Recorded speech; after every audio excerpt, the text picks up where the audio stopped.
one of the most remote lakes in the entire state.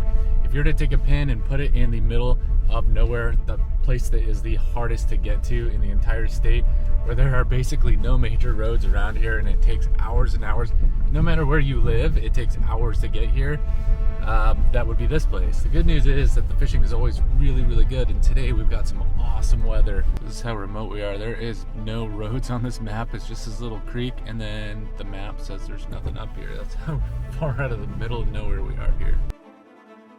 After almost 2 hours of driving, I arrived at one of my favorite lakes. I'm the only one here. I'm probably gonna be the only one here all day.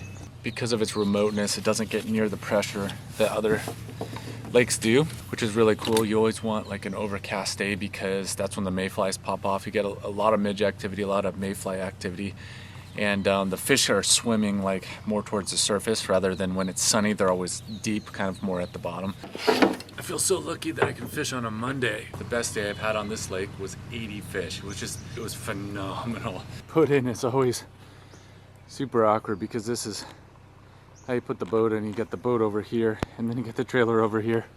There's very, very little room. Oh God, ow. Oh, that was, almost pulled the rod into the lake. That didn't take long. I think I had the chrominid out there for like a total of like 3 seconds until it just bit the heck out of that thing. And I was just reeling up my other rod. I got the hook stuck in my arm here. The rod's pretty much all tangled, but what a cool fish for that, having it in the water for 3 seconds.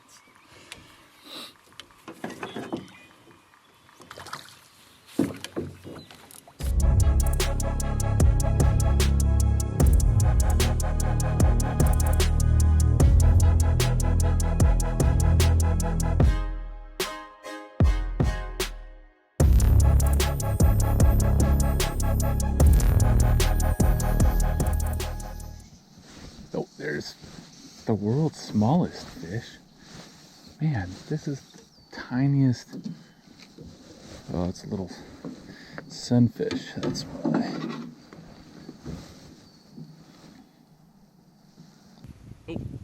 Oh yeah, there we go. Nice. That's a nice fish.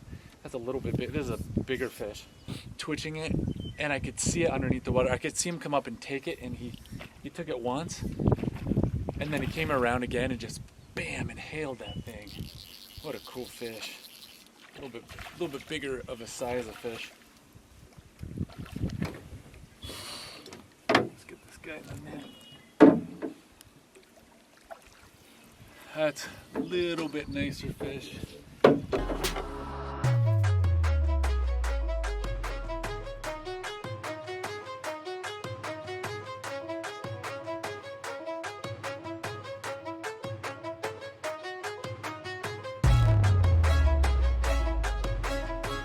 Let's see if we can pick up another one.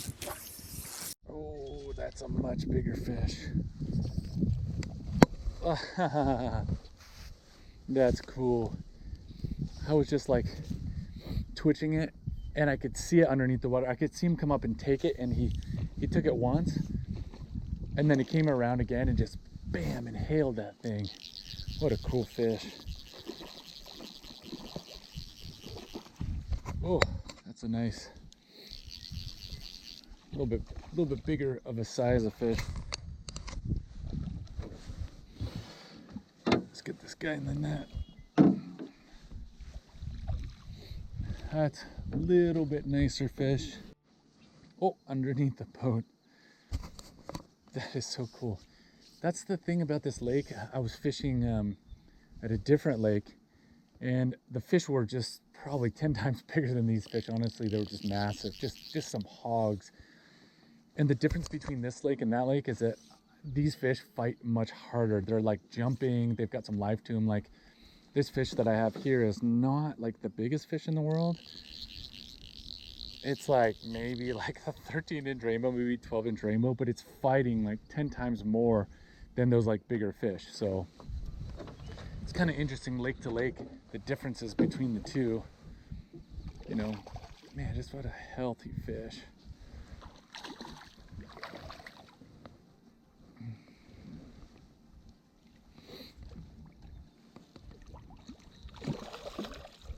Come on. It's like get so close to the boat and then just. Ah, there we go. Oh, underneath the boat. That is so cool. That's the thing about this lake. I was fishing at a different lake, and the fish were just probably 10 times bigger than these fish. Honestly, they were just massive, just some hogs. And the difference between this lake and that lake is that these fish fight much harder. They're like jumping, they've got some life to them. Like this fish that I have here is not like the biggest fish in the world. It's like maybe like a 13-inch rainbow, maybe 12-inch rainbow, but it's fighting like 10 times more than those like bigger fish. So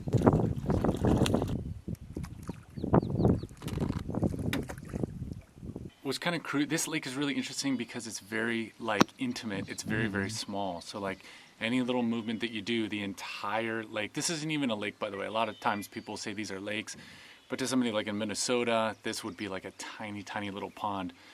But here in the Pacific Northwest, we call these lakes. Some of these trout are coming up and eating like little, looks like mayflies. Looks like there's gonna be a really nice mayfly hatch here.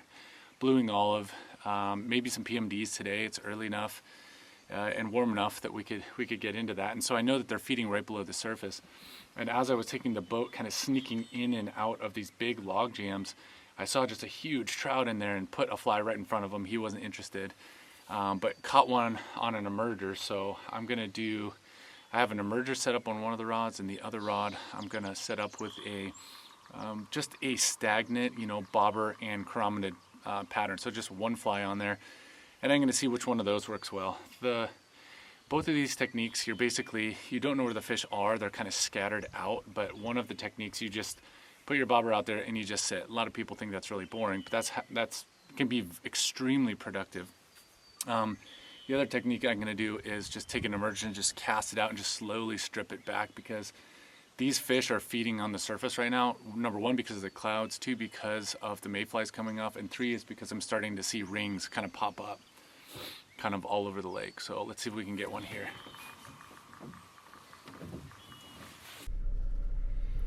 So this is the lake that I'm going to be fishing. I'm going to put the boat into this lake. There's another little lake here that nobody ever fishes.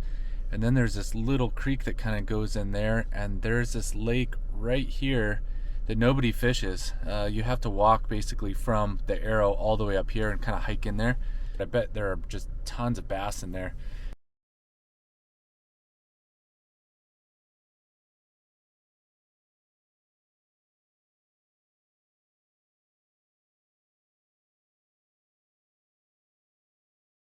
Okay, so the fishing just absolutely died, and so I'm going to leave my boat here. I'm going to check out another spot up here. Hopefully that's anchored up really well. That's not going to go anywhere. And on this side is like one lake, and then you have kind of this dike in the middle. And then I'm going to go fish over there and see what I can catch. Of course, you can't put a drift boat in that other spot, but I want to get to that open water over there and just check it out. Just put a few casts in there. It's absolutely dead. No activity, no nothing going on here. The morning was pretty good, but I have never seen anybody fish this water, to be real honest with you. I want to check it out. Well, I made it here, but this is about as impossible to come in and fish. This just looks like bass heaven in here. So man, I had walked all the way around here, and I get in this area and it's just like a boggy marsh in here. Impossible to walk through. Right over there, there's gonna be bass everywhere. Looks like great like topwater bass there, a little bit deeper water in the middle. I'm gonna have to walk around, see, get back in the woods here and walk around. Wow, it's like a little creek that goes down here, and there's a pool right below me. I wonder if there's any fish in that pool. Oh, that'd be pretty cool. I'm gonna go down there, throw my fly in there, in this little tiny pool. But there is hardly anywhere to backcast. But man, it's a lot bigger and deeper than I thought.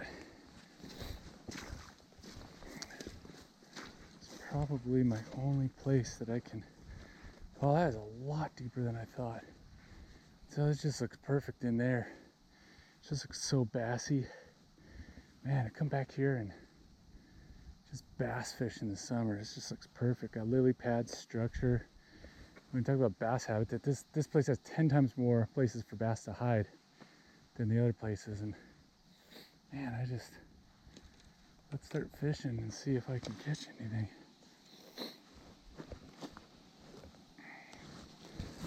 Be careful where I put my rod because it looks like there's poison ivy everywhere.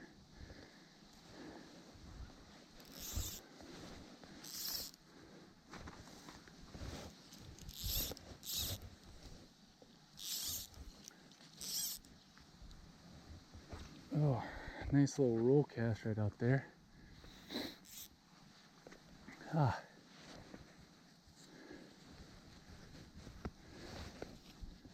Let's just see what happens. Just let that sit there for a little bit. This just looks perfect. I think if you had like a little water master or something, you'd probably catch bass in here for days. Man, yeah, this water looks awesome. Highly doubt there's any trout in here. All right, well, I'm gonna call it a day. Just got back to the trailer. I'm gonna back it up and get the boat. Today was pretty, underwhelming. I mean, I caught a lot of little tiny fish and had some really good shots. I probably had like 30 different eats, but I didn't set the hook in time for a lot of those. I could just see below the surface those fish just kind of whacking it, just kind of giving it just kind of like a half grab, just kind of like they don't care if they get it or not. Checked out this other spot, fished the other pond. Learned a lot about today. Learned about the different techniques. You know, a lot of times I'd have a bobber out there and I'd just be catching them left and right on the strike indicator of the bobber on chronomids, and then that would die off, and then I'd use like the sink tip with an emerger, and that would die off, and then I'd just be crushing them. It's like, I think the day's fishing isn't very good when you're getting them on all sorts of different techniques. You know, it's not that everything works, it's just nothing works really well. Like, you just get 2 fish on this technique and 2 fish on that technique. Whereas when the fishing is really good, you can just use a bugger or a balance leech and just catch them all day. So I'm gonna go get the boat and get out of here. And it was if I were to do this again, I would do it a little bit earlier in the morning. And but that's fishing. It's not always gonna be perfect. So